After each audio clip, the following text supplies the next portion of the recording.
Ouais, je suis chaud, là. Attention. Journalisme 3, total. 2, 1, action. So, for example, take communism. I have a dream. Alors, Monsieur Macron, vous avez perdu. Healthcare is a human right, not a privilege.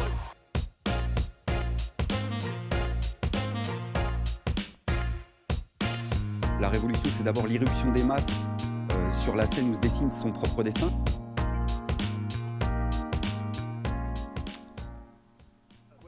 Non mais c'est pas grave en fait, j'y vais quand je veux.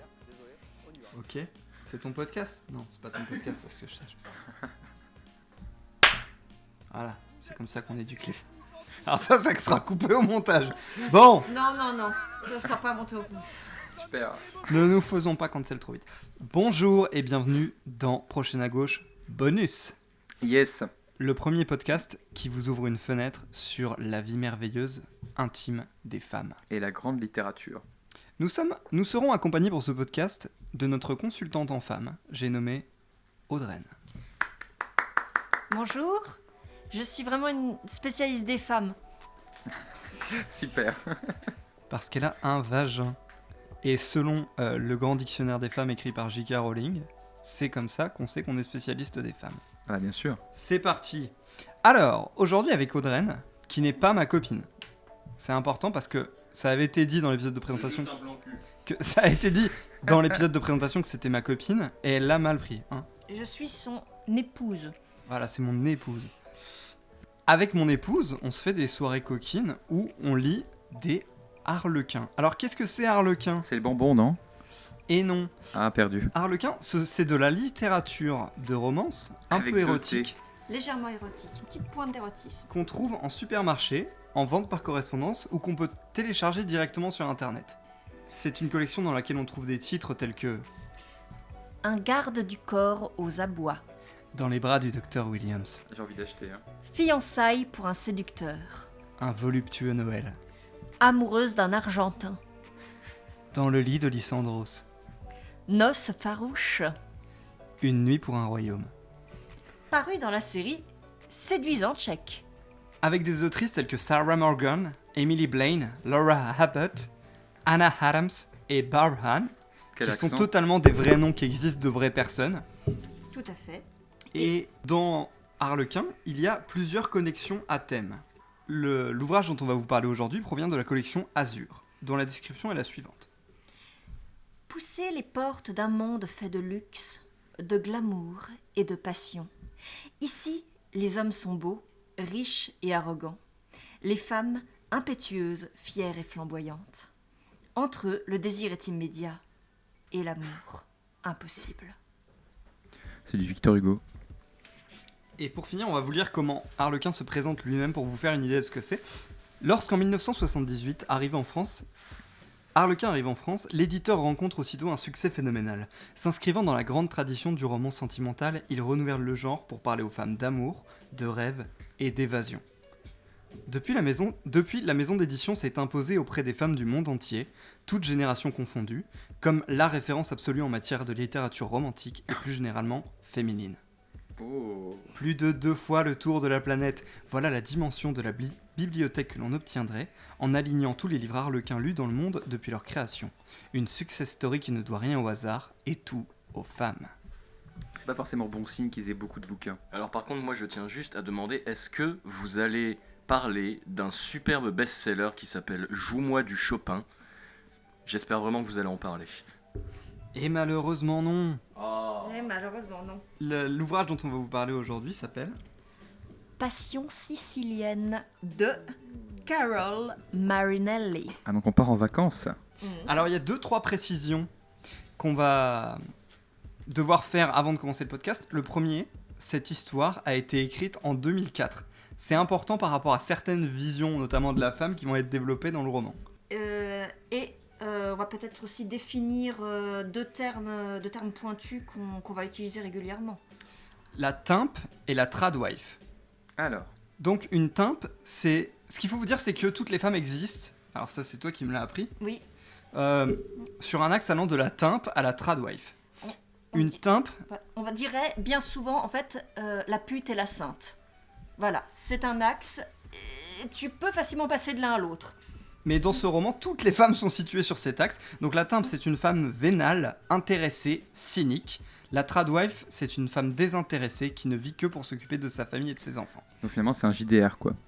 C'est ça.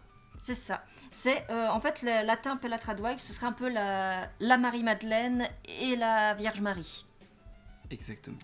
Ah. Voilà, donc vous avez à peu près compris ce que c'est qu'Arlequin. Donc c'est de la littérature facile à lire, qu'on trouve très facilement, qui a du succès. Et en fait, la clientèle de base, on dirait que ce sera la femme au foyer, la ménagère de moins de 50 ans. Qui a un peu une vie de merde. C'est ce qui est dit en tout cas, qu'elles ont souvent un petit peu une vie de merde et qu'elles veulent rêver. Avec une belle histoire d'amour. Juste pour que nos auditeurs nous comprennent, je pourrais vous donner un exemple d'une femme. Est-ce que vous pourrez me la situer dans cette magnifique ligne sociologique? Vas-y, c'est des concepts scientifiques. Donc je vais en citer plusieurs si ça vous va. Donc la première c'est, alors, attention, Wonder Woman.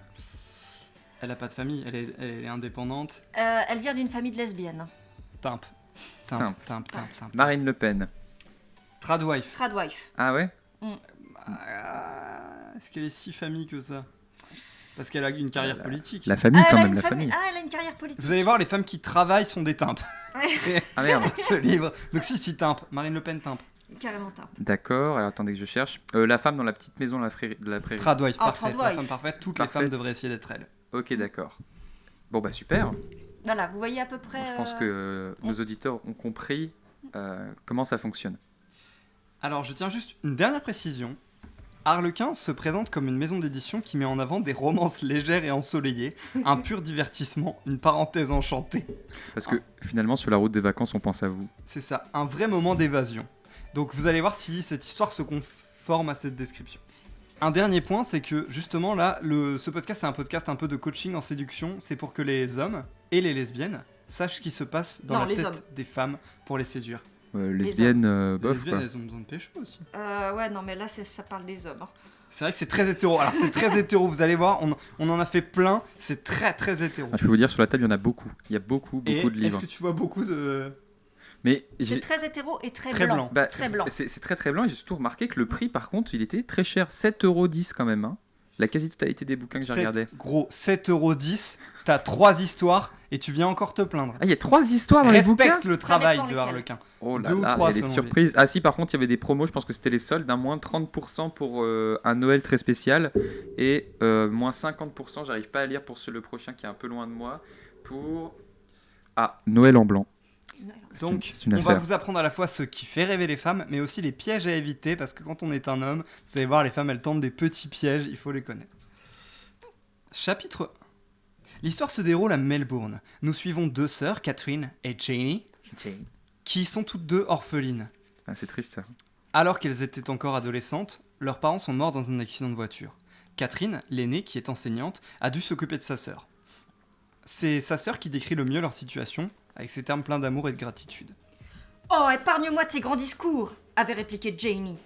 Je n'ai pas envie d'entendre encore que l'argent n'a pas d'importance. Et je ne veux pas non plus que tu m'expliques que tu as dû prendre 2 boulots quand tu faisais encore tes études d'enseignante, mais que ça ne comptait pas du moment que nous restions ensemble. Si nos parents n'avaient pas oublié de payer les cotisations de leur assurance vie, tu n'aurais pas eu à travailler si dur. Tu n'aurais pas été obligé de vendre la maison et de t'installer dans ce minuscule appartement. Donc voilà, on commence sur une belle relation entre sœurs, et il se trouve que Janie s'est trouvé un bon parti. Marco, l'héritier de l'Empire Mancini, un empire immobilier Ah qui oui, nécessite... De la détermination, du talent et un sens certain des responsabilités. Or, il s'agissait précisément là des qualités dont Janie avait besoin chez un homme afin de se recadrer elle-même. Ah bah c'est le mari qui va poser les limites évidemment. Et bah c'est ça. Et donc C'est- 2004. Hein. 2004. Bah, C'est pas les années 50. Non mais c'est Moyen-Âge 2004. Mais sauf que Marco, il est pas trop comme ça, il est pas trop limite, il a vendu ses parts, il fout rien de sa vie, il profite de sa richesse. Par contre, il a un frère qui travaille dur, Rico. Marco a vendu ses parts à son frère Rico, avait dédaigneusement répondu Janie. À 18 ans, il avait l'intention de tenir son rôle. Mais Rico avait soudain décidé de lancer la société sur de nouveaux enjeux, de travailler 70 heures par semaine. Quoi ? Jamie, c'est ce que font les gens, avait coupé Catherine. Ils travaillent dur. Donc, être actionnaire majoritaire par héritage dans une Oui. grande entreprise, ça nécessite de la détermination, du courage et de travailler 70 heures par Non, semaine. mais attendez. Parce que c'est ce que font les gens. Qui fait ça 70 heures par semaine, quoi. Eh ben Rico Mancini. Ah, sacré Et voilà. Rico. Et si tu te demandes, c'est peut-être parce que tu fréquentes pas assez de PDG. Et bim. C'est vrai. Ça manque à ma culture. Donc, après ça, Jamie a répondu « Tu parles comme son frère. Et je vais donc te répéter ce que Marco dit à Rico. Il ne ruine personne. C'est son argent et il a le droit de le dépenser comme il l'entend. J'aimerais avoir votre avis de gauchiste à ce sujet. » Alors, tu commences ou je commence ? Bah, grosso modo, il y a rien qui va. Non, tout est faux. Bah, en fait, on a l'impression, on retourne au podcast d'Elon Musk finalement, Complètement. où on a encore une fois le mec qui dit non mais c'est bon, c'est mon argent. Non, pas du tout, absolument pas. C'est l'argent des travailleurs parce qu'il produit pas de richesse. Il a juste hérité des parts. Puis quelque part, après, il l'exploite plus, il a tout revendu. Donc c'est de l'argent qu'il a déjà volé. Oui. Quelque part, il a raison, il vole personne. Mais il produit c'est pas de parce qu'il a richesse. déjà volé, mais Il produit pas de richesse puisqu'il crée son argent sur son propre argent. Donc du coup, c'est pas de la richesse, c'est juste du parasitage en fait.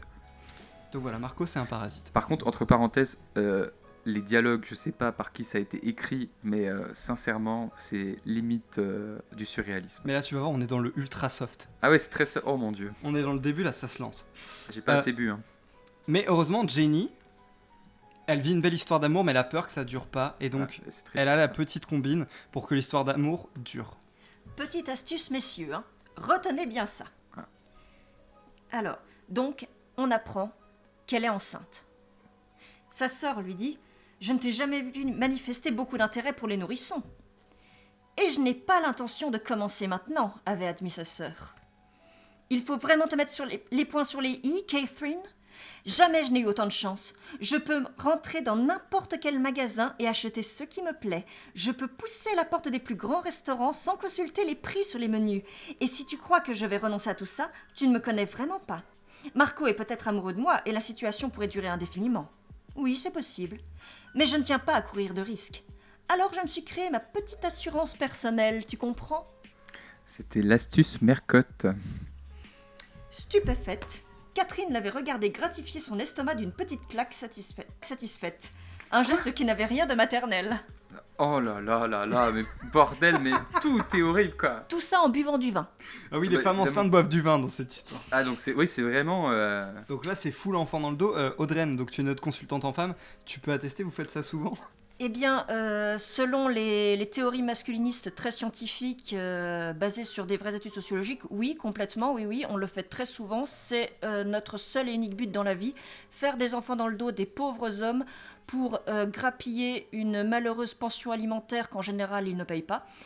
Et donc voilà, être enceinte, c'est quand même 9 mois de chamboulement, au minimum de chamboulement émotionnel et au niveau des hormonales et tout, qui est quand même assez intense, pour éjecter un truc de 3 kilos de ton vagin avec risque de déchirure, etc. etc. Non, ouais, c'est vraiment un risque qu'on a tendance à prendre, c'est vrai. Je te sens un petit peu ironique quand même. Donc, on passe au mariage. On voit que Marco et Jenny ne savent pas se tenir. Ils boivent, ils sont tout bourrés et ils se vautrent sur les pistes de danse. Ils ont un problème avec l'alcool hein, quand même. Hein, dans Ça, ces tu vas voir, trucs-là. ça va être important là, pour la suite. Catherine se fait pécho par Rico, le frère de Marco, avec la technique. L'épouse du pasteur me drague, ça se serait pas passé comme ça dans un vrai mariage catholique. Parce qu'il est sicilien. Il est un peu à l'ancienne, Rico, il lui dit vraiment ça. Oh, mon Pas mot Dieu. pour mot, on a raccourci l'extrait, il lui dit vraiment ça. Il lui fait un cuni, elle a son premier orgasme, c'est la plus belle soirée de sa vie, et elle se sent femme. Ah, d'accord. Ah oui, mon Dieu, mais qu'est-ce que c'est que ça, quoi? Alors vous verrez l'histoire du premier orgasme, ça a inspiré une théorie à Audreyne, mais on en parlera à la conclusion. On en parlera. Sa sœur, elles ont une petite discussion. Sa sœur lui redit qu'elle est une chasseuse de chéquier. C'est une manière classe de dire que c'est une timpe et qu'elle en veut à l'argent de Marco. Et c'est bien d'avoir son propre jet parce qu'il ne décolle pas sans vous. Elle essaye aussi de convaincre Catherine C'est joli. de C'est mettre joliment dit. le grappin sur Rico. En gros, moi j'ai la vie de rêve, tu pourrais avoir la même.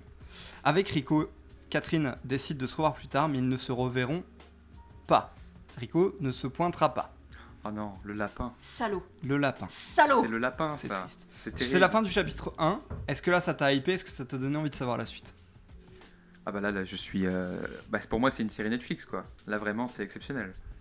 J'adore. C'est beau, hein. C'est qui a écrit ce truc? Carol Marinelli. Marinelli. Marinelli. D'accord, ok. Eh bah dis donc... Donc une Australienne avec des origines siciliennes. Chapitre 2. Un an plus tard, Marco et Jenny meurent dans un accident de voiture, Oh alors non. qu'ils conduisaient bourrés. Ah non. Ah, encore Potentiel. l'alcool, mais c'est A dingue. priori hein. bourré. Ils menaient une vie dissolue et oubliaient, avec des guillemets, de payer la nurse de leur bébé.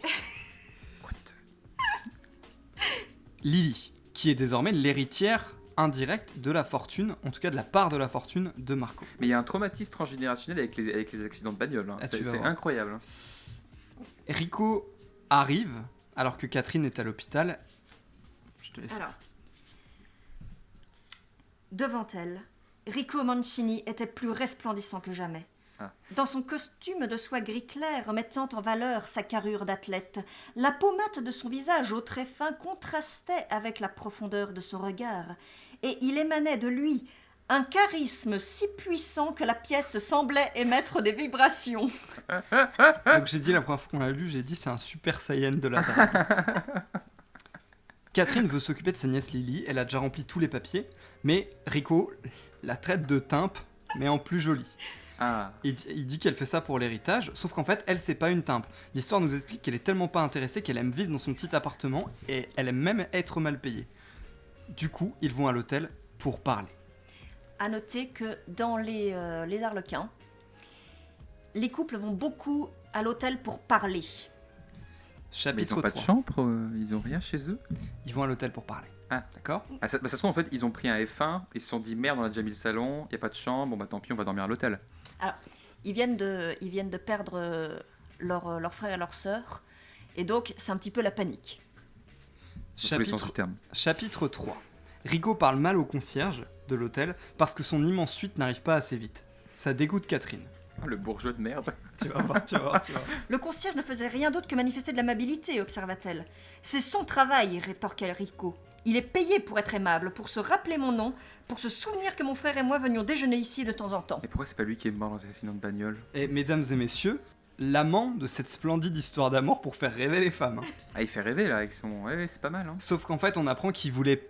Que c'est pas parce qu'il est méchant, c'est parce qu'il savait que le concierge allait lui demander des nouvelles de son frère, et comme il est trop sensible, il lui a parlé comme à une merde. C'est pour ça qu'il crache sur le petit personnel. Mais du coup, c'est un saint. Oui. Ah bah voilà, ça fonctionne comme ça. D'accord, ok. On apprend qu'Antonia, la belle-mère de Rico, est aussi une timpe, et qu'elle ne laissera pas l'héritage sortir de la famille. Ah bah non. Alors, vous allez voir, c'est Ah un non. bouquin qui est relativement cru sur les descriptions des femmes, mais elle, c'est elle qui prend le plus cher. Bah. Elle est froide, elle est calculatrice, c'est une harpie, et c'est de sa faute si Marco est mort. D'un accident de voiture, hein. Mais ça me rappelle mes cours de droit à une belle époque sur l'héritage. Donc finalement, c'est un bouquin sur l'héritage. Ah, c'est un bouquin bouquin sur la qui apprend fortune. des choses, ouais. Mais c'est important. Sur la hein. gestion du Bah oui, patrimoine. ouais, voilà, c'est ça. Les usufruitiers finalement. Complètement. Bah ça aurait pu s'appeler comme ça. Alors donc, Rico, il dit que c'est de la faute d'Antonia si Marco est mort dans l'accident de voiture, mais Catherine, elle est pas d'accord. Elle trouve que ça rend pas service aux gens morts de leur chercher des excuses parce que le libre arbitre. Ah oui, d'accord. Ah oui, on en est là, quoi. En tout cas, Antonia ne doit pas avoir la garde de Lily, parce que Rico ne veut pas qu'elle gâche sa vie. Ils reparlent de leur aventure, et Rico est très très classe. Oh, mais si, c'est toi, Rico, qui m'as traité comme une moins que rien. Pardon, je vais y arriver. Oh, mais si, c'est toi qui m'as traité comme une moins que rien, Rico. Toi qui as quitté la réception sans même un au revoir. J'ai couru après ta voiture, Rico, et tu m'as vu. Tu ne t'es pas arrêté, et... parce que tu me dégoûtais. Mais elle ne se laisse pas faire, elle lui dit « tu me dégoûtes aussi ». Ils vont se coucher, parce qu'ils sont trop fatigués. Ah oui. Ils dorment, elle sanglote, mais elle ne pleure pas. Je précise, c'est important, il a vraiment tenu à ce que on précise qu'elle ne pleurait pas, parce qu'en fait, dès qu'on regarde une série avec une vague romance, il se met à sangloter, à pleurnicher, mais il pleure pas. C'est pas vrai, j'ai juste les larmes aux yeux, et c'est arrivé que devant Buffy et Scrubs. Est-ce que c'est parce que c'est un homme? Ça pleure pas un homme. Je pleure pas, moi j'ai juste les larmes aux yeux, c'est des larmes viriles. Ouais, voilà, c'est ça, c'est la virilité qui ressort, c'est normal. Alors... Donc ils dorment, elle sanglote mais elle ne pleure pas. Rico vient dans son lit. Il parle et Rico raconte son enfance poignante. Vous êtes prêts Pendant l'acte ou pas? Non, Pas encore, là c'est pas pas encore. encore l'acte. Ah, Il d'accord. parle Pas juste. encore. Là, il Ah, c'est bien parle. pour tease un peu, là, pour chauffer la salle. Et c'est ça, vachement bien. il rencontre... Et Ah tu vas oui. voir son enfance, Très, elle est un petit peu... très orni, finalement. Attention, vous êtes prêts pour les violons? Ah, vas-y. Quand j'ai commencé l'école ici... Ah, bah, je vais y arriver. Quand j'ai commencé l'école ici, je ne parlais pas un mot d'anglais. J'étais le sale petit Sicilien au déjeuner qui sentait bizarre. Il faut dire que le salami et une température de 40 degrés ne font pas bon ménage. Elle est à la fois touchée et excitée par ces révélations. Ah, Ils- c'est le salami de 40 degrés, c'est ça? Et ils Je couchent comprends. ensemble. Moi aussi. Ah oui, d'accord. ça va vite en besogne, hein, quand même, chez eux. Hein. Donc ils viennent de faire l'amour, Oui. ils s'endorment dans les bras l'un de l'autre. Toujours avec une Chapitre capote. 4. Le lendemain matin, il la retraite de timbre. Ah. Il l'accuse d'avoir fait ça juste pour la garde, puis ils se rendent compte qu'ils ne se sont pas protégés. Et ben voilà. Ah, voilà. C'est la dernière chose à laquelle je m'attendais, Rico. D'ailleurs, si nous avions pris le temps d'y réfléchir, nul doute que nous ne l'aurions pas fait. Nous n'avons même pas... Elle porta une main à ses lèvres tremblantes, terrifiée elle-même par la pensée qui la traversait. Continue, suggéra-t-il d'un ton glacial. Nous n'avons même pas songé à nous protéger, c'est bien ce que tu voulais dire. Hochant la tête, elle lui lançait un coup d'œil inquiet et le vit s'esclaffer d'un rire amer. Tiens donc! Pourquoi ne suis-je pas étonnée de découvrir que tu ne prends pas la pilule, Catherine? Pourquoi ne suis-je pas étonnée que, comme ta sœur, après un rapport non protégé, avec un homme richissime, compléta-t-elle pour lui, comprenant parfaitement où il voulait en venir. Salaud! Mesdames et messieurs, notre histoire d'amour. Ça donne envie, hein. Mais elle rétorque, nous n'avons pas couché ensemble cette nuit, Rico. Nous avons fait l'amour. Ce à quoi il répond, tu n'as fait que renifler l'argent. Mais quoi? Alors là, il y a une scène un peu bizarre où il la demande pas en mariage, il lui annonce qu'ils sont fiancés. Il lui dit vraiment, alors en tant que ma femme, parce qu'en fait c'est la combine qu'il a trouvée pour qu'ils aient la garde. Ils décident qu'ils vont se marier, ils décident aussi qu'elle va arrêter de travailler pour s'occuper de l'enfant. Ah bah oui, surtout. C'est Mais important. Parce que elle, pas elle- lui. Elle est sympa parce qu'elle dit, je vais quand même pas arrêter de travailler, j'aime mon métier. Bon, je veux bien passer à mi-temps. Mais elle lui demande, oui mais toi tu vas faire quoi en retour? Est-ce que tu vas arrêter de travailler? Très drôle, fulmina-t-il.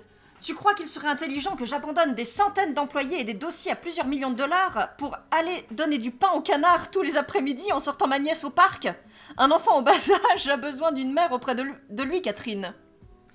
On place une spéciale dédicace à toutes les mères en foyer qui passent leur journée à aller au parc pour jeter des miettes aux canards. Ah bah bien sûr. C'est Conti- ingrat, finalement. Continuez à profiter de votre meilleure vie. Non mais élever un gamin, c'est ingrat. Voilà. Ah oui, non, puis le métier de Catherine, ce n'est, je veux dire, que prof dans un collège. Voilà, je veux dire, ce n'est que... on oui. s'en pète un petit peu de l'éducation des préados. Ah bah Je veux oui. dire, c'est pas des dossiers à plusieurs millions de dollars. Et des employés qui l'aiment beaucoup, évidemment. Et moi je tiens juste à dire que souvent les femmes elles nous font des reproches à nous les hommes. Moi pas trop. Toi t'as connu le problème, hein, ta copine. Ah, elle était terrible, hein, terrible, puisqu'elle n'existe pas. Et moi souvent Audrey elle me dit ah pourquoi t'as pas sorti les chiens et tout. Et c'est parce que j'ai des employés qui comptent sur moi et des contrats à des millions de dollars. Comme tous les mecs. Et pourquoi j'ai pas mes fourrures et mes diamants, par contre? Parce qu'ils sont tous partis dans la paye de Vilou. Quelle paye Oh là là là là, quelle paye là Oh Et ça coûte cher le montage son. Ça c'est le petit personnel. Il y a une très longue tirade où il explique qu'il croit pas en l'amour, qu'il regrette l'époque où on pouvait pas divorcer, que pour lui un couple c'est juste un truc pour avoir des gamins et c'est tout. Elle lui demande ce qu'il est prêt à faire comme sacrifice, éventuellement il peut être fidèle, Ah, éventuellement c'est selon le contrat ou pas? et il lui propose un mariage qui fait rêver. Et puis, mine de rien, tu es une vraie bombe dans un lit, Catherine. Peut-être que ce mariage de convenance nous offrira quelques agréables compensations. Ça fait rêver jusque là? Bah là, j'ai très envie d'avoir des relations hétérosexuelles actuellement là. Chapitre 5. C'est l'enterrement de Jenny et Marco. Ils rencontrent Antonia qui, même si elle est la reine des Timpes, traite Catherine de Timpe. On apprend que les Mancini ont des problèmes financiers. Catherine et Rico apprennent à Antonia et Carlos, donc les parents, le père et la belle-mère de Rico, qui se sont mariés le matin. Antonia dit plusieurs fois qu'il faut se méfier de Rico parce qu'il a trahi sa famille. Chapitre 6. Les premiers mots du chapitre 6, c'est... Je sais que tu dois te sentir mal à l'aise, mais tu te feras bientôt à cette nouvelle vie, assure-t-il. Mais quel enfer, mais c'est pas possible. Mais en fait, elle est kidnappée cette femme. Faut appeler la police quoi. Attends, t'as rien vu. Ils vivent désormais ensemble dans le manoir avec l'enfant. Rico aime bien sa nouvelle femme, si différente des jeunes écervelés qu'il fréquente d'ordinaire. Car contrairement aux autres, ce n'est pas une timpe. Ils ont un mariage tristouné au possible. Et elle est triste parce que Rico, il n'investit que son argent dans le couple. Et vous allez voir, on arrive dans le passage que j'ai appelé « La vie horrible de riche de Catherine ». Cette immense demeure, tout ce faste, l'armada de domestiques, elle s'en fichait éperdument. Parce que elle, ce qu'elle veut, c'est l'amour. Un peu plus tard, dans la même phrase, elle dit Elle l'aimait, et dans la même phrase, elle haïssait son arrogance, son absence de considération pour les sentiments des autres et sa manière de traiter chacun comme un subalterne. Donc elle l'aimait pas quoi. On apprend aussi que Rico, il a décidé qu'ils dormiraient ensemble, il a juste oublié de la prévenir. Ah, mais super Il y a ça. vraiment une très belle scène d'amour où elle a deux doigts des larmes parce qu'il veut la forcer à dormir avec elle. Ah oui d'accord, donc c'est vraiment vraiment horrible. Il y a des gros red flags, c'est vraiment le chapitre des red flags parce que Rico, il lui dit des mots d'amour, vous allez voir. Tu es ma femme maintenant, Catherine, avec tout ce que cela recouvre. Ne fais confiance à personne sauf à moi. Uh-huh. Ou encore, tu laisses entendre que tu aurais encore le choix. Alors il la menace et ça l'excite malgré elle, mais elle se reprend et le menace de divorcer. Elle joue son jeu en disant qu'elle est une timpe là pour l'argent. C'est pas vrai, mais c'est pour reprendre le pouvoir tout en prenant son bain. Ce qu'on appelle le retournement. Oui, retournement de stigmate. On Bien. place des concepts intelligents. Bien, mais c'est pas mal, c'est pas mal. Mais il y a vraiment une grosse scène où elle dit « Ah ouais ? Eh ben en fait je suis pas amoureuse de toi, je suis juste une timpe, et c'est vrai j'étais là pour l'argent. » Pour le blesser, en même temps elle se déshabille, elle prend son bain, et apparemment ça marche parce que le chapitre se termine, il a la gaule. Chapitre 7. Vie quotidienne au manoir. Elle se lève la nuit pour s'occuper du bébé, Rico panique, il croit qu'elle est partie, en fait il la kiffe. Il est touché par la scène de elle qui s'occupe du bébé, donc Dès son réveil, il attend qu'elle se réveille, et il l'engueule. il l'engueule, quoi. Il l'engueule, vraiment. D'accord. Il a été voir un psy, ce monsieur-là, parce que quand même, la gestion de la colère, de la frustration et les troubles de l'attachement... Il lui fait aussi une scène parce qu'il veut plus qu'elle utilise son propre argent. Il veut lui Pas donner du bien. liquide et des cartes de crédit. Quoi De Des- force. De force. Il la force. Il y a vraiment une scène où il la force. Il lui Et dit quoi, tiens, je vais te donner des cartes de crédit. Il les met dans son portefeuille, c'est ça? Horrible. La bonne est choquée que Catherine se soit occupée de son enfant toute la nuit comme une pauvresse. Oh là là. Et comme la bonne est là, ils font semblant qu'ils s'aiment et ils jouent au jeu de celui qui est le plus haïssable. Chapitre 8. Curieusement, Catherine commence à être dépressive. C'est bizarre. Je comprends pas pourquoi. Antonia, qui n'est plus habillée Étrange. comme une timpe, et le père de Rico viennent et en fait ils sont super sympas. Antonia a été mal jugée, ce n'est pas vraiment une timpe. Bella, la vraie mère de Marco et Rico, Ah putain, c'est Twilight. Bella, la vraie mère de Marco et Rico, est en fait la timpe, car il en faut bien une. Mais non, c'est une vampire. Je comprends plus. Bella travaillait trop et compensait en gâtant ses enfants. Catherine a envie de vomir, plot twist, elle est enceinte. Ah oui, après elle est triste parce qu'elle veut faire le ménage et la cuisine toute seule. Elle en a marre des domestiques et ça lui manque de travailler pour gagner son argent. On a noté, elle est complètement aliénée. Non mais justement, j'ai une question, mais finalement, ça fait partie de la biologie interne d'une femme de faire le ménage. Enfin, je sais pas si c'est vraiment une question tout à fait Bah oui, neutre. c'est le chromosome X qui, Oui. qui favorise ça. Et donc, bah, évidemment, les hommes, du coup, arrivent à faire les choses de base quand ils sont seuls, quand il n'y a pas de femme. Mais par contre, dès que tu as le XX, c'est automatique. Tu meurs d'envie de passer la serpillière. C'est vraiment un gros kiff. Oui, c'est fascinant. Une fois, Audrey, elle s'était cassé le poignet, elle pouvait plus passer le balai, elle était malheureuse, je l'avais jamais vue aussi triste. Ah bah, je comprends, hein, de toute façon. Hein, oui, c'est biologique, hein, donc c'est voilà, c'est. On apprend qu'en fait c'est freudien, il veut pas que sa femme soit une mauvaise épouse qui travaille comme son horrible mère. Ah bah en plus, il a des problèmes avec. Bah oui, forcément, forcément qu'il a des problèmes avec sa mère. D'abord, il le remarque avec tact. Ah oui, d'abord il remarque avec tact qu'elle est triste. Sad. Qu'est-ce qui se passe demanda-t-il soupçonneux. Tu sembles plus triste et abattu que tous ces jours derniers. Ce qui n'est pas un mince exploit. Il s'engueule, elle veut retourner à son travail. Il pense que c'est parce que c'est une timpe et qu'il a deviné son plan, et vous allez voir son plan. Bien joué, mais je ne suis pas dupe, Catherine. Tu essaies de me prouver que tu ne t'intéresses pas à mon argent en voulant gagner le tien. Eh bien, c'est pathétique. Et ça ne prend pas. Ce à quoi elle répond qu'il n'y est pas. C'était ma vie. Je l'aimais telle qu'elle était. Je suis lasse de passer d'une pièce à l'autre toute la journée, à admirer l'ordre qui y règne, pendant que les domestiques se chargent de tout faire à ma place. Je ne dis pas qu'il soit très agréable de ne pas faire les courses et la lessive, mais j'aimerais pouvoir me commander une pizza quand j'en ai envie, ou me préparer un plat sans avoir peur de vexer la cuisinière. C'est des vrais problèmes. Bah, c'est dur d'être riche, quoi.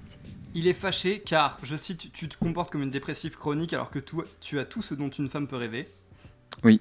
C'est le retour du Super Bah, sauf Saiyan. le balai, du coup. C'est le retour du Super Saiyan parce que sa colère fait vibrer la pièce d'onde électrique. Je cite, là c'est mot pour mot. Est-ce que ses cheveux sont devenus jaunes? C'est pas précisé. Merde. Il s'engueule, il lui demande si elle a Sarah Newt et elle lui annonce qu'elle est enceinte. Oh là là, mais putain. Ah, c'est de pire en pire. Mais là tu vas voir, on approche du climax. Ouais, j'ai l'impression. Chapitre 9, ils vont chez le gros médecin gentil. Le gros médecin gentil. C'est vraiment la caractérisation du personnage, c'est qu'il est gentil et qu'il Et est gros. gros. Ah bah oui, forcément. Rico s'en fout des rapports d'autopsie de l'accident de Marco et Jenny, pourtant il y a un gros teasing. En fait, elle est là pour le test de grossesse car Rico ne croit pas en son intuition féminine. Le gros gentil docteur apprend à Catherine que Rico a dû prendre ses responsabilités à la mort de sa mère. Et là, j'ai noté, visiblement, écrire une histoire d'amour, ça passe par donner exactement la même histoire aux deux persos, parce que les deux persos, il y a eu une perte dans leur enfance, qui a fait qu'ils ont dû prendre des responsabilités et s'occuper de leur jeune sœur ou frère. Donc en fait, c'est la même histoire copier-coller, sauf qu'il y en a un qui est pauvre, l'autre qui est riche. Qui se ressemble, ça semble, hein. Exactement. Bah voilà. C'est beau. Rico est content d'apprendre qu'elle est enceinte, mais elle sait qu'il ne l'aimera jamais, car il la voit comme une timpe. Cependant, Dès le départ, il avait décidé de ne voir en elle qu'une garce uniquement intéressée par l'argent. Peut-être pas la garce traditionnelle, passant ses journées à courir les boutiques, mais une sorte d'intrigante à l'esprit retors, déterminée à s'assurer une sécurité financière. En un sens, c'était pire. ils vont au resto pour prendre un nouveau départ. On apprend qu'en fait, la mère de Rico détestait travailler, bien qu'elle soit la première femme à avoir bâti une entreprise de cette importance en Australie, le tout en parlant à peine anglais. Du coup, ce n'était pas une... Ce n'était pas une timpe, Eh non. c'était une tradwife, Ah, pourquoi c'est pas une teinte? parce qu'elle était obligée de travailler. Ah. Mais elle voulait s'occuper de sa famille. Oui, quand t'es pas obligé, si tu travailles, c'est que t'es une timpe. Oui. Ah oui, non, mais c'est triste. Parce que se dire t'aimes pas assez ta famille. Ah oui, mais bien sûr, mais c'est évident. C'est évident. Donc ses parents se sont construits tout seuls en partant de rien, sa mère s'est tuée à la tâche. Antonia, à l'époque la maîtresse de Carlos, en a profité pour s'infiltrer dans la famille. Je comprends pas. Donc c'est à nouveau une timpe. Mais c'est pas Carlos qui est une timpe, hein, c'est elle. Oui, oui. Ah oui, c'est vraiment pas la faute du mec. Mais c'est jamais la faute du mec. C'est jamais la faute Ah non. du mec. Non, non, non, non, c'est vraiment la faute d'Antonia. Bon prince, Rico accepte qu'elle travaille à mi-temps, c'est le grand amour. C'est beau. Chapitre 10. Les hommes par contre ça travaille pas à mi-temps. Du coup elle se sent un peu seule après le boulot. Mais un soir il donne congé à tous les domestiques pour faire une surprise à Catherine, c'est la scène de la pizza. Alors, vous êtes prêts? Mouchoir, C'est le violon. climax, c'est Moi je vraiment suis le prêt. climax. Moi je suis prêt. Vas-y, c'est bon. J'ai vu tous les films de Gaspard Noé. Il faut que j'aille voir ce que nous avons dans la cuisine pour nous préparer quelque chose, dit-elle. Si tu veux, Matt. Inutile, annonça-t-il d'un ton triomphant en désignant plusieurs cartons de pizza posés sur une table basse. Je ne savais pas laquelle était ta préférée, alors j'en ai pris plusieurs. Mais quoi? Tu n'as que l'embarras du choix. Capricciosa, primavera, quattro formaggi. Rico! Ah, putain. S'exclama-t-elle, les larmes aux yeux, tandis qu'il lui tendait un siège pour qu'elle s'installe à table. Un instant plus tard, ils dévoraient tous deux leur pizza, et Catherine ferma les yeux en déclarant « c'est si bon de manger sans utiliser de fourchette. » Alors moi j'ai beaucoup de questions. La première c'est on sait pas quelle pizza elle a prise et ça je trouve que c'est une grosse erreur d'écriture. Et la deuxième c'est elle a un kink sur les pizzas et lui aussi apparemment. Et la troisième c'est d'où t'achètes un Pizza Hut quand tu hésites pour la pizza de ton conjoint ou ta Alors conjointe c'est quoi. justement là, c'est la technique de drague. Ah oui, C'est claquez vos APL dans les pizzas. femmes, alors tu me corriges Audrey si, mais les femmes, elles n'aiment pas qu'on s'intéresse à elles ou qu'on connaisse leur goût. Ah Ce non, qu'elles on aiment- déteste, Ah oui, on non. déteste. Ce qu'elles aiment, c'est qu'on D'accord. soit assez riche pour, par exemple, tu veux acheter un bijou à ta meuf, Théo. Oui, non. Toujours pas, hein. Donc tu vas acheter un bijou à ta meuf, Non. mais tu connais pas ses goûts. Bah non parce que non. Et du coup, au lieu de, la réponse du faible, c'est se dire je vais m'intéresser au goût de la personne. La réponse de l'alpha male, c'est se dire je suis assez riche, j'achète toute la bijouterie, je l'amène et je lui dis vas-y, serre-toi. Et c'est l'amour. C'est ça l'amour. Bah écoutez, je veux bien tenter, mais ça va être compliqué quoi. Il lui demande si elle se sent prisonnière. Oh non. En fait, il rentre très tard pour qu'elle se sente libre. Émotion, baise. Alors là, ça s'emballe, c'est la fin. Mais ça baise pas tant que ça, hein. C'est un peu pauvre niveau baise quand même. Alors, bon, on n'a pas choisi les scènes les plus croustillantes. Après, il y a une exigence d'Arlequin auprès de ses autrices qui est de suggérer les scènes de sexe. Plus que de les... Ah, parce que ça risque de choquer le public peut-être. Tout à fait. Oui, d'accord. Tout à fait. Donc, Ouais, je il comprends. faut que ça soit suggéré. Donc, on a beaucoup d'histoires de tétons durcis, mais pas grand-chose derrière, quand même, il faut un peu reconnaître. Après, aussi, on vous a pas cité les scènes de sexe parce qu'elles sont moins drôles que la relation, en fait. Elles sont pas si mal écrites que ça. Globalement, c'est pas très mal écrit. C'est pas vraiment le truc que tu Oh, lis c'est et tu très dis- très très bateau quand même. En fait, c'est mal écrit dans le scénario, mais la prose est pas spécialement nulle. Donc les scènes de sexe, c'est des Je scènes la de trouve, sexe, je, c'est classique. je la trouve lourde pour rien quoi. Ça fait faux intellectuel, c'est assez énervant. Chapitre 11. La femme enceinte boit du vin. Encore le vin. Elle Les aime, bordels. elle aime sentir le parfum de leur étreinte. Traduction, elle aime quand ça sent le cul. Rico lui fait une scène parce qu'il vient d'apprendre qu'elle fait une journée de taf en plus à l'école. Non mais sérieusement, mais il faut qu'il aille Attends. voir quelqu'un lui hein. Attends, tu vas voir la relation saine. Elle tenta de se redresser, mais elle sentit un malaise la saisir et retomba lourdement sur l'oreiller. Sans doute était-ce la culpabilité, car il avait raison. Elle ne respectait pas sa part du contrat. Vous voyez pas mon visage mais je suis circonspect. Elle fait une fausse couche. Le gros gentil C'est docteur... parce qu'elle a été bossée. Un jour de trop. Oui, ou le Oh pinard. là là. Ou le pinard. On Ou le- sait- Mais les on deux, sait pas. le pinard et le boulot, ben voilà. Le gros gentil docteur est gros et gentil. C'est Antonia important. vient les voir pour dire que à cause de la fausse couche, elle ne pense plus qu'ils sont ensemble pour la garde de Lily. Elle-même a perdu 4 bébés. C'est donc une tradwife frustrée et non une timpe. Et voilà. Parce qu'elle est frustrée, donc c'est mieux d'être frustrée. Oui, parce qu'en fait, elle aimerait bien être une tradwife. Oui. Mais elle est obligée d'être une timpe et ça c'est triste pour elle. C'est très violent, je pense. Catherine et Antonia se réconcilient. On a l'impression que tout va bien se passer, mais Catherine, elle n'en peut plus, notamment parce que l'enfant fausse couche était la dernière chance de sauver leur couple. L'enfant fausse couche, mais... Non mais sérieux. Catherine se prépare à s'en aller. Chapitre 12. Rico revient, il a besoin d'elle, sauf que elle veut un vrai mariage d'amour. Il tente de la retenir, mais c'est trop tard. Elle va sur la tombe de sa sœur et de Marco. Elle voit une plaque que Rico a installée en leur nom. Elle pleure. Rico la rejoint, et alors là, vous allez voir, tout se résout très très vite. Parce qu'en fait, Rico, le gros docteur, le gros gentil docteur, lui a expliqué qu'ils n'étaient pas bourrés à l'accident. Marco a juste eu une attaque. La bonne lui a dit oui, mais en fait, il voulait changer de vie et de devenir le meilleure personne. La bonne raconte aussi que Janie lui a dit qu'elle aimait sa sœur, qu'elle avait de la gratitude pour elle et tout. Et alors vraiment tout se résout d'un coup. Hein. Parce que Rico il est aussi tombé sur des cassettes où on les voit leur vie de famille et on se rend compte que Janie, en fait, c'était pas une timpe, c'était une tradwife, elle était très heureuse dans sa vie de famille. Et qu'en fait, si elle faisait genre d'être une chasseuse de chéquier, c'est par pudeur. C'est le mot, par pudeur. Mais en fait, c'est vraiment une série Netflix. Hein. Et en C'est fait, elle construit comme une série Netflix. Épanouie dans sa vie de famille, dans sa vie de tradwife. Donc tout se dénoue comme par magie. En fait, il l'aime depuis le début, il y a un très beau passage. J'ai aussi un aveu à te faire, poursuivit-il en guettant sa réaction avec inquiétude. Je voulais cet enfant pour de très mauvaises raisons. Je sais, soupira-t-elle. Tu étais heureux d'avoir un héritier. Un héritier, coupa-t-il. Qu'est-ce que tu racontes? Non! Je pensais que si tu étais enceinte de moi, je parviendrais à te retenir. C'était toi que je voulais, Catherine. Donc même la Ah. fausse couche est une bonne nouvelle parce que l'enfant c'était pas pour la bonne raison. Ah, ça va alors. Et la relation est magnifique. J'aurais inventé n'importe quoi pour te convaincre de m'épouser, même si je craignais que tu ne sois intéressée que par mon argent. Catherine, je t'aime. Paralysée par cet aveu, elle le contempla sans mot dire. Mais j'ai conscience d'avoir tout gâché, enchaîna-t-il d'une voix altérée par l'émotion. J'ai nié mes propres sentiments, alors que je savais que tu es la plus généreuse et la moins intéressée de toutes les femmes. Nous avons beaucoup de points communs, toi et moi. Pas seulement les êtres chers que nous avons perdus, et la passion pour le travail. La passion, c'est important. Nous aimons Lily. Et tu es la femme de ma vie. Je ne chercherai plus jamais à me le cacher. Mais tu as eu raison de partir hier. Tu mérites d'être aimée et de vivre un jour auprès d'un mari qui saura te combler. Et malheureusement, ce que Malcolm, le gros médecin gentil, m'a révélé m'interdit de faire la moindre promesse. La faiblesse cardiaque qui a ôté la vie de ma mère et à Marco est génétique. Je ne voudrais pas que... Comme sa voix se perdait dans le silence, Catherine se jeta à son cou pour l'embrasser, tandis que des larmes coulaient encore sur ses joues. « Oh, Rico, si tu savais combien je t'aime! Tu sais bien qu'il n'y a jamais de garantie dans la vie. Je pourrais mourir demain, écrasée sous un camion. Comme toi. Mais si tu peux m'aimer autant que je t'aime, je veux passer le reste de ma vie avec toi.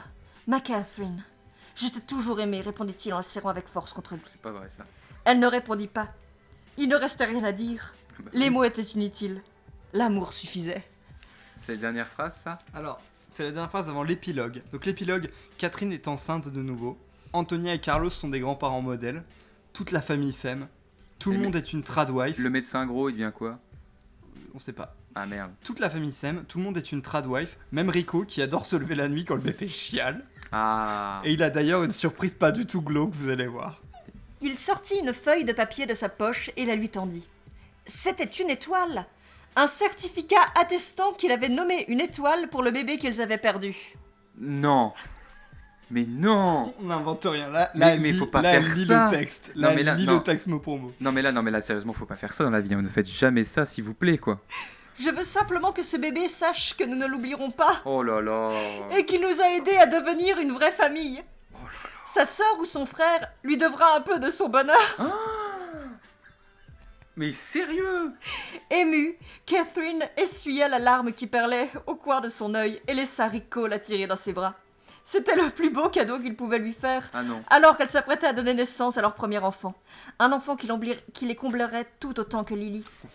Mais comment aurait-elle pu douter de son bonheur à venir? Elle avait l'impression de vivre dans un rêve.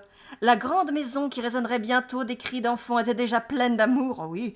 Et Catherine savait qu'elle était la femme la plus chanceuse de la terre, oui. Et ce soir, puisque Carlos et Antonia prenaient Lily avec eux, elle serait seule avec son mari. Une nuit merveilleuse l'attendait. Donc voilà, c'est une très belle fin. Tout le monde est heureuse. Maintenant, il y a une étoile dans le ciel qui s'appelle Fausse couche. Et en plus de ça, le gamin qui va naître aura énormément de pression familiale sur le dos dès sa naissance. Mais j'espère qu'ils vont Tout le va bien se raconter. passer. Tu vois mon amour, cette étoile dans le ciel, c'est Fausse couche. Ah, mais mon Dieu. On va te raconter, c'est grâce à cet Ah, enfant c'est que parfait. tu es en vie. Non mais c'est parfait. Et d'ailleurs, du coup, tu dois être gentil avec nous, sympathique et avenant, Sinon, parce que Fausse couche sera triste. bah tu déshonores ton frère ou ta soeur, je sais pas. Bah là, à 5 semaines, je suis pas médecin, mais je crois que c'est pas déterminé si c'est une fausse couche de 5 semaines. Voilà, alors qu'est-ce que t'en penses? On a beaucoup parlé. Alors, en fait, je pense que ça oscille entre Madame Bovary et le téléfilm M6. Et en fait, cette force qu'a cet ouvrage finalement, si on peut parler d'ouvrage, je sais pas trop, vu la couverture, tu peux me remontrer la couverture. Alors, c'est dommage que vous la voyez pas, mais c'est le principe d'un podcast, vous me direz, mais c'est vraiment terrible, mais c'est une photo stock, quoi, c'est horrible. Et bref, et ça aussi, en fait, entre Madame Bovary, cette espèce de mélancolie terrible pour cette femme dans un mariage coincé, et le téléfilm M6 le plus pourri de l'histoire de l'humanité, avec des scènes d'une horreur sans nom. Quasiment toutes les scènes que vous m'avez décrites sont des horreurs sans nom. Les personnages sont écrits avec le cul, ou alors si c'est tiré d'histoire vraie, j'espère vraiment pas. Sachez que ces gens sont malades et qu'il ne faut pas faire ça dans la vraie vie. Sinon, il faut consulter très très vite parce que là, c'est quand même dangereux. Et sinon, franchement, 7,10€. Je vous dis, il y a des choses plus intéressantes à faire avec 7,10€, je vous l'assure. Après, du coup, d'un point de vue, est-ce que c'est une relation saine d'un point de vue psy? Pas du tout. Non, c'est une horreur absolue. Il y a rien qui va. C'est une catastrophe. Le mari, il a des troubles de l'attachement, mais c'est même plus humain. Il a des problèmes de gestion de la colère. Ce type, il est complètement pervers. Il manipule sa femme qui traite de, comment tu dis déjà, de timpe. Alors, on précise qu'il n'y a pas timpe dans le livre. Les hein, mots c'est- Oui, bien timpe et sûr. tradwife, Oui, bien sûr. c'est des avous personnels. Enfin, en tout cas, dont il insinue en gros que c'est une femme qui ne cherche que l'argent, etc. Et qui en plus est complètement ambivalent, c'est-à-dire que d'un côté il va être en mode je t'aime et le lendemain il va être en mode je te déteste, je vais t'engueuler, je vais dormir à côté de toi alors que je t'ai pas prévenu. Enfin bref, des saloperies pareilles. Et en même temps, la dame qui du coup est complètement désemparée. Enfin, c'est n'importe quoi. Enfin, je veux dire, non, faites pas ça, s'il vous plaît. Hein, les relations d'amour, c'est pas ça. Donc tu trouves que c'est pas une histoire qui fait rêver? Ah, bah, moi, je suis pas hétéro, donc j'en sais rien, mais non, je trouve pas. Hein. Enfin, en tout cas, si c'est ça vos relations, bah arrêtez quoi. Alors je vais relire le truc du début. Est-ce que tu as trouvé que c'était une romance légère et ensoleillée, un pur divertissement, une parenthèse enchantée, un vrai moment d'évasion? Bah, ça dépend ce que t'entends par enchanté, mais non. Non, je trouvais d'ailleurs qu'il flottait beaucoup. Je sais pas, j'imaginais de la pluie hein, quand vous me décriviez les scènes, donc c'est dire. Hein. Donc Pira, je sais pas si t'as un truc à rajouter, mais on peut... Tout a été dit. Tout a été dit, on peut dire que c'est une relation très malsaine. Moi j'ai noté la morale de l'histoire, c'est les femmes ne sont des tympes. Il y a une morale en fait les femmes c'est pas des tympes. Parce que toutes les femmes qui nous sont présentées, genre elles font des enfants dans le dos, elles sont vénales et tout, on comprend que non. Donc les femmes ne sont des tympes que quand on les connaît mal. Au fond, elles veulent toutes être des tradwives. C'est magnifique. Flaubert en serait jaloux. Hein. Extrêmement féministe, vraiment par les femmes, pour les femmes. C'est décrit comme ça dans Harlequin. C'est vraiment des histoires qui sont écrites par les femmes, pour les femmes. Et je vous le dis, c'est une série Netflix, c'est-à-dire ça a autant de consistance sur l'intérêt de la femme qu'une série Netflix, je vous le dis. Donc du coup, on va quand même essayer d'avoir 1 ou 2 points politiques là-dessus, parce que pour justifier... Bon, c'est dégueulasse politiquement, enfin je veux dire, c'est du libéralisme de merde à chier, saupoudré d'un truc conservateur absolument horrible, genre le mec veut retourner dans le temps où les femmes pouvaient pas divorcer. Je veux dire, moi je veux bien retourner dans le temps, j'adorais retourner dans le temps de la seigneurie, c'était vachement bien apparemment, c'était trop cool. Alors on a coupé le moment, mais il y a quand même un moment où Catherine dit que, ouais, alors peut-être qu'on divorçait moins, mais peut-être aussi parce qu'on n'avait pas le choix. Et qu'ils étaient très malheureux, quand même, tu vois. Oh, il y a une tentative. Une vague tentative. Alors sinon, du coup, Audreyne, t'es notre consultante en femme. Est-ce que t'as des points un peu sur le sexisme, la misogynie peut-être dans cet ouvrage à faire? Elle va exploser, je crois. Alors comment dire, en gros, il y a à peu près rien qui va. Enfin, la mauvaise copie, tu vois, la copie d'un de tes élèves, il y a rien qui va. Il y a absolument rien qui va. Les femmes sont... En fait, j'ai une théorie.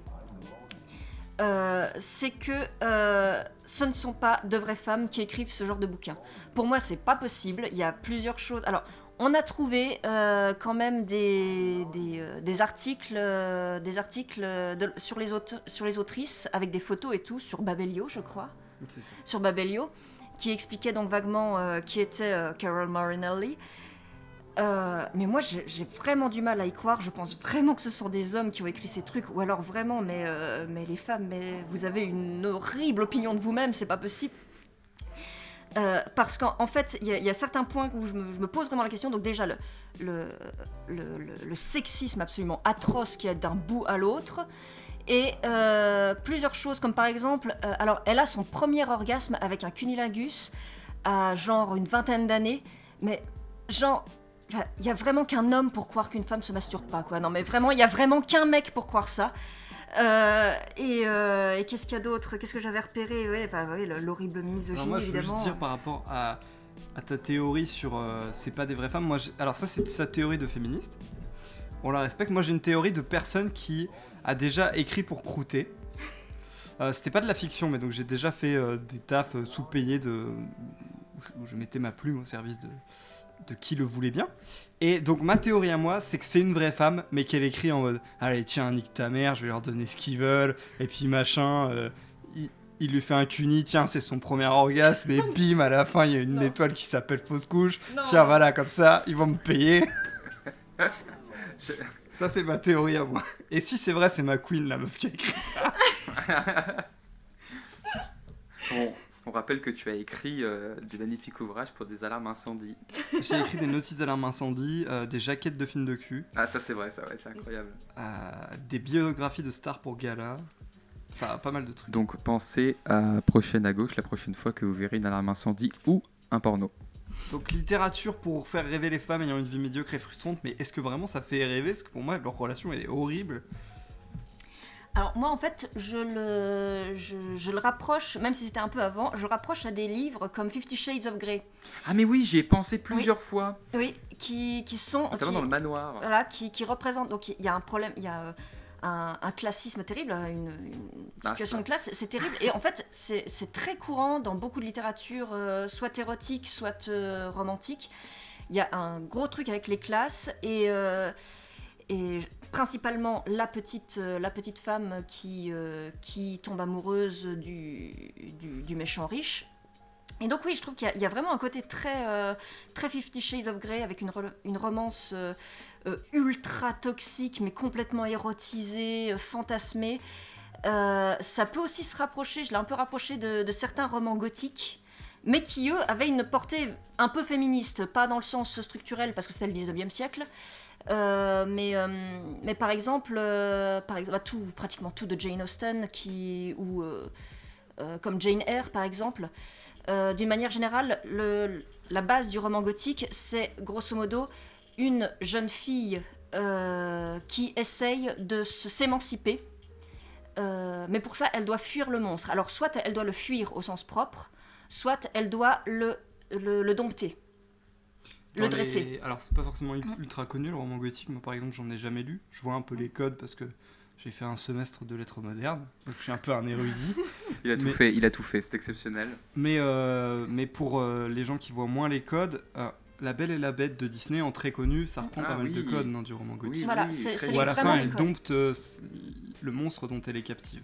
Alors, par contre, moi je voudrais juste faire mes excuses parce que je me suis trompé. Le mari n'est pas hétérosexuel, il est sapiosexuel, puisqu'il dit à un moment qu'il est... C'est pas comme les écervelés, machin. Exactement, donc il est sapiosexuel en fait. Et c'est une vraie sexualité, la sapiosexualité. Évidemment, bien sûr. Il Oui. y a des mauvaises langues qui disent que c'est une manière de déguiser son mépris de classe. Ah bah non. Mais c'est une vraie sexualité. Mais bien D'ailleurs, sûr. c'est les LGBTQIAS Oui. pour les sapios. Bah d'ailleurs, le Capital, le magazine en parle. Voilà, donc c'est dire. Sinon, moi je trouve que ce qui est rigolo, c'est que c'est de la littérature populaire. Moi je pense vraiment que on n'a pas réussi. On voulait, parce que même nos bonus à la con, on les creuse un petit peu à prochaine à gauche, on se fout pas de votre gueule. On voulait trouver des trucs qui analysent un petit peu les pratiques de consommation de ça. Donc là, c'est vraiment de la spéculation. Comme c'est de la littérature de supermarché, pas de la culture bourgeoise, etc. Oui, même de station-service, hein, Voilà. je pense. Hein. Je le vois très Il y a bien un dans peu un de ça. établi sur les Mais stations-service. on part hein. du principe que c'est plutôt des femmes des classes populaires qui lisent ça. Ce qui est assez curieux, je trouve, c'est vraiment de la propagande. Pas dans le sens conscient, je pense pas que c'est fait consciemment, hein, mais de la propagande bourgeoise. C'est-à-dire que vraiment les riches, ils sont trop classe, trop concernés par leur entreprise, ils travaillent 70 heures par semaine. Et Bah, c'est c'est des une normes. forme de culture populaire, mais le point de vue qui est développé est pas du tout populaire. en fait. Mais c'est des normes en fait qui sont induites par les structures. Comme par exemple ce que j'avais noté au tout début, c'est que les femmes sont en concurrence entre elles. Et ça c'est des normes sociales qui sont inculquées et dont les gens sont assujettis. À noter que dans cette histoire, à la fin, les femmes finalement se réconcilient. Ah, ce qui est déjà... Toutes, même Bella qui était la mère de Rico, qui a été tantôt angélisée, tantôt diabolisée, et ben on lui dit quand même non, mais elle n'avait pas le choix, la pauvre, elle a subi des choses terribles, elle s'est fait tromper de manière très sale par son mari. Antonia, qui était une horrible garce qui a trompé tout son monde, et ben en fait on apprend qu'elle aimait vraiment son amant, en l'occurrence, elle l'aimait vraiment, et c'était pas, même si elle aimait l'argent, c'était pas pour ça qu'elle est venue ici. Et pareil, ça va jusqu'au bout, puisque donc l'horrible sœur vénale qui disait qu'elle était une chasseuse de séquier, mais de manière complètement décomplexée, et ben au final, elle rêvait d'une belle vie de famille, mais elle l'assumait pas. Et ce qui est intéressant aussi, c'est que Catherine, elle se jette pas dans les bras de Rico pour son argent, au contraire. C'est-à-dire, elle est vraiment, je veux garder mon travail, moi ça me dérange pas d'avoir un petit appart. Elle est pas vénale, et il y a quand même une forme de dignité dans son travail, tu vois. C'est pas mis en position en mode, elle a une vie de merde, mais il vient la sortir de là. Au contraire, elle est en mode, ma vie c'est pas tant de la merde que ça va, c'est dur, mais... Il y a toute une ambivalence, j'ai l'impression... C'est un peu ambivalence, pas aussi simple que juste c'est de la propagande. En fait, c'est ça, j'ai l'impression, tu disais tout à l'heure, Audreyne, que pour toi c'était pas écrit par une femme. Moi j'ai l'impression que c'est pas écrit par la même personne à chaque fois. J'ai l'impression que c'est écrit par plusieurs personnes en fait. Parce que c'est extrêmement étrange. Il y a des moments où on a presque, je ne serais pas allé jusque-là, mais presque un début de discours progressiste sur la situation de la femme. Et la page d'après, vas-y, on retourne au 19e siècle, roule ma poule, on ressort les grands clichés. Et c'est très particulier, c'est très très très étrange. Puis vu le rythme de production, parce qu'il se targuait d'avoir je sais plus combien de bouquins depuis les années 70, ça m'étonnerait pas vraiment qu'il y ait plusieurs personnes qui écrivent sur le même bouquin. Bah, en tout cas, je pense qu'il y a beaucoup de petites mains qui travaillent dessus. Ouais, et beaucoup qui utilisent des pseudos. Jusqu'à quel point? Sinon, ouais, donc c'est très libéral. Les riches héritiers se sont faits tout seuls. C'est grâce au travail de Rico si l'entreprise se porte bien. On le dit plusieurs fois. Donc c'est vraiment le travail d'un seul homme qui décide de l'avenir d'une entreprise. Bah, c'est dur d'être milliardaire. Il y a trop de travail, il y a trop de pression. C'est dur d'avoir des domestiques. Si vous voulez savoir pourquoi c'est faux, regardez l'épisode sur Elon Musk. Par contre, ouais, grave. On fait notre pub. Ah bah écoutez, vous avez cliqué, maintenant vous vous débrouillez. Moi, je trouve, il y a un truc que j'ai relevé, c'est que c'est pas dans le slut shaming. Parce que Catherine, qui est censée être c'est un petit peu la femme modèle, genre à chaque fois on la présente en mode elle est top vertu, elle fait ce qu'il faut et tout. Il y a quand même plusieurs fois où tu vois qu'elle est excitée et tout, et son désir est pas montré comme un truc qui fait d'elle une mauvaise personne. Ça, c'est vrai. Ça, c'est absolument vrai. Oui, le désir féminin est pas présenté comme quelque chose de sale, de diabolique. Ouais, non, pas du tout. Mais c'est vrai que c'est quand même très très. C'est encore vraiment dans les clichés. Soit tu es une horrible garce, soit tu es vraiment une femme qui veut à tout prix de sa famille, ses enfants, la famille classique, tout ce qu'il y a de plus classique. Ouais. Mais ouais, sinon il y a quand même. Donc ouais, c'est pour nuancer un peu, mais c'est quand même très dans l'érotisation de la relation malsaine. C'est trop cool qu'il soit abusif parce qu'en fait c'est pour des bonnes raisons. C'est horrible. Mesdames, je vous en supplie. Vous faites ce que vous voulez. Enfin, je veux dire, on n'est pas là pour shamer les gens qui aiment ce genre de littérature. Vous avez complètement le droit. Moi, je regarde des choses très mauvaises. J'aime beaucoup les enquêtes de Pierre Bellemare, ce genre de choses. Belmondo, c'est très bien. De Pierre Bellemare, ouais. Moi, j'adore les films avec The Rock, donc je fais d'abord à la personne pour les films concons. Voilà, c'est juste posez-vous des questions, quoi, parce que vraiment, c'est atroce. Est-ce que ça vous fait vraiment rêver, ce genre d'histoire? Et je veux dire, j'adore La Belle et la Bête, mais c'est horrible, en vrai. Et après, en vrai, il y a même rien de grave, tu vois. Justement, toi, tu le dis toi-même, il y a des modèles de relations qui t'ont fait rêver, qui sont des modèles de merde. Horrible. Il faut vraiment dire, nous, on questionne le matériau, mais on n'a rien contre les personnes qui le consomment. Alors, moi, j'ai une question qui est purement technique. Alors, il y a plusieurs bouquins. Où est-ce que vous avez trouvé ça? Ah ouais, je voulais en parler au début. Alors, vas-y, c'est toi qui les as C'est vus. une grande question Alors, que j'ai. En fait, ça a été donné à ma maman par une des personnes qu'elle visite, puisqu'elle est travailleuse sociale. Il voulait proposer les Harlequins pour son association. Elle s'est dit, non mais je vais quand même pas proposer ça. Donc elle les a ramenés chez moi, elle a dit, je sais pas quoi en faire. Et j'ai dit, je vais le donner à Edouard parce que dans ma tête, ça me fait penser à quelqu'un qui aime le... Ah ouais, donc, ok, Ah balance d'accord, ça. oh là là là là là là, mais le... Ah ouais, d'accord, donc j'ai plus aucune vie intime. Je pense qu'on coupera ça quand même. Je pense qu'on coupera le morceau là. Parce que... Donc je n'ai plus aucune vie intime, ça va. On va faire la liste maintenant, vu qu'on est dans le passage coupé, des positions qu'on fait. Donc ouais, j'ai voulu les donner à Edouard parce que j'avais entendu dire que c'était un érotisme un peu niais. Et c'était... c'est niais, c'est niais. Et donc du coup, elle a commencé à les lire et à m'envoyer des screens. Enfin, elle prenait des photos des pages du bouquin. Et je me suis dit, putain, il faut qu'on fasse un épisode là-dessus. Ah ouais, mais clairement, c'est incroyable. exceptionnel, c'est exceptionnel. Donc voilà, j'espère que ça vous a plu. Vous avez passé un bon moment, Vilou, PA? Oui, très bien. Donc ils font oui avec la tête. Moi, j'ai beaucoup Ça passe souffert. très bien à la radio. Et toi, t'as kiffé? Non, c'était très très intéressant. Voilà, je suis impressionné par cette littérature fantastique. Donc voilà, on va essayer d'aller un peu là-dessus, d'aller dans l'analyse ou même juste parler de trucs qui sont un peu des sujets un peu perchés, comme ça, moi, ça m'amuse. Donc voilà, j'espère que maintenant vous comprenez mieux le monde merveilleux des femmes, le monde merveilleux de leur intimité, de leur vie sexuelle, de leur vie fantasmagorique. Bisous à vous. À la prochaine. À la prochaine. Au revoir. So, for example, take communism. I have a dream Alors, monsieur Macron, vous avez perdu. Healthcare is a human right, not a privilege.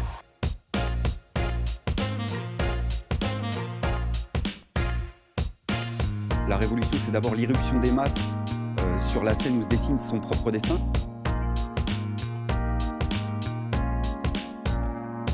Ouais, quand nous on est convoqués par la police, nous ouvriers par exemple, on n'a pas d'immunité ouvrière. Désolé, on y va.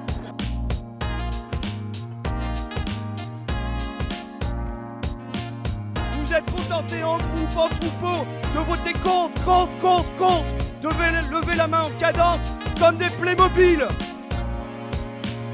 Expliquer dans le monde dans lequel ils vivent et puis dire pourquoi il faut détruire le capitalisme qui tue la planète et qui va achever l'humanité si ça continue. Vous détruisez le travail, vous détruisez les territoires, vous détruisez les vies et vous détruisez la planète.